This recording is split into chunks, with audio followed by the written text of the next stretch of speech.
Last week, there was the United Nations General Assembly. Even when the President of the United States of America was insulting everybody, African leaders sat there. But when their fellow African head of state is talking, they are busy doing other things. Who cast us? Who bewitched us? These are the uncomfortable questions that we must ask here. We have been too nice to each other for too long. The net effect is that if you go into any African environment, if you go to any African school and you ask young men and women, do you want to leave Africa? 9 of them want to run away. That is why they are dying in the Mediterranean Sea. That is why they are dying off the coast of Senegal. That is why they are being humiliated at embassies. You go to the embassy of any Western country, in any African country, and you'll see the humiliation. They ask you, even your great-great-grandmother, who died long before you were conceived as an idea. Those are the circumstances in which we find ourselves. On average, many of you who are present here, allow me to be morbid, in the next 40 years, you'll be upstairs.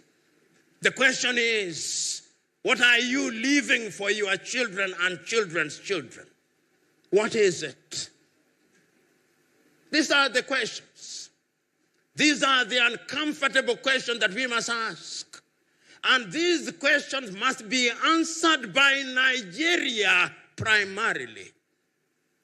I've said not once, not twice, but times without number, that the day Nigeria wakes up, that is the day Africa wakes up.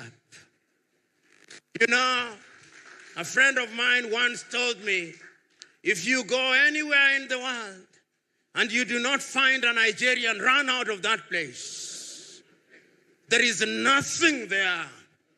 And those of you who have had occasion to travel, you go to different parts of the world, you look for the best doctors, Nigerian. Look for the best engineers, Nigerians. Look for some of the best lawyers, Nigerians. The Nigerians are everywhere doing great things across the continent of Africa. And whenever Nigeria has decided to provide leadership, Africa has changed. You ask the Liberians with ECOMOG. When Nigeria stood up, that country was stabilized.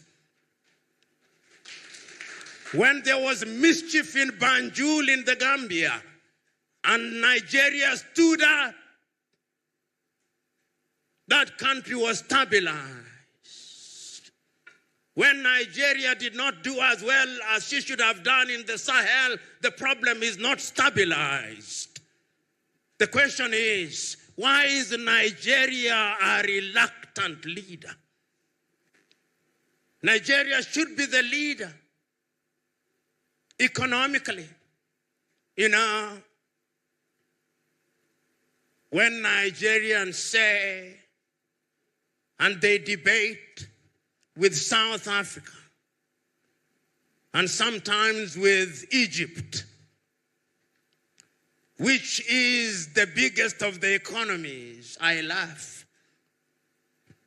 I laugh because the economies that they are talking about using the unreliable GDP, but we must use it, is that Nigeria is 500 billion USD GDP with a population of over 200 million. Singapore, which is smaller than Lagos, with a population of 6 million, has a GDP of 564 billion.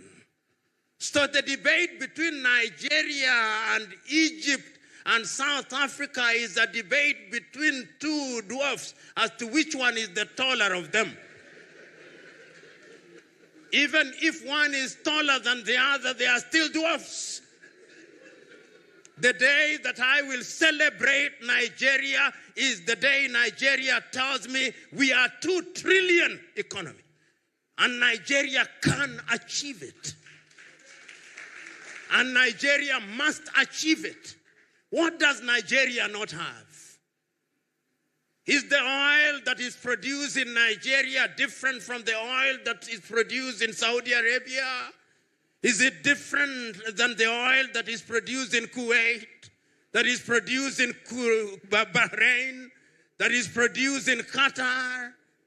Why must Nigeria not be the leader that has pipelines across the continent of Africa? Why can she not do it? She can. But we have allowed ourselves to be paralyzed by analysis and to be paralyzed by lamentation. It is your own kinsman, Chinua Achebe, who said that adversity is a problem of humanity, but we must never allow ourselves to be the victims or the agents of adversity. We must allow ourselves to be the conquerors of adversity, Chinua said. And I remember so very vividly in 1983 when Chinua Achebe wrote the little book, The Trouble with Nigeria, and he simply said that the problem with Nigeria, and he there said the rest of Africa is simply and squarely one of leadership. And his leadership at all levels. Many times we think that politics is the only side of leadership. No. Leadership is at all levels. Why can't you, if you've run this beautiful club for 82 years and run it well, why can't that be upscaled and replicated in every other sector of Nigeria? Why? Why is it that in this micro environment, you do not care who is who in this club?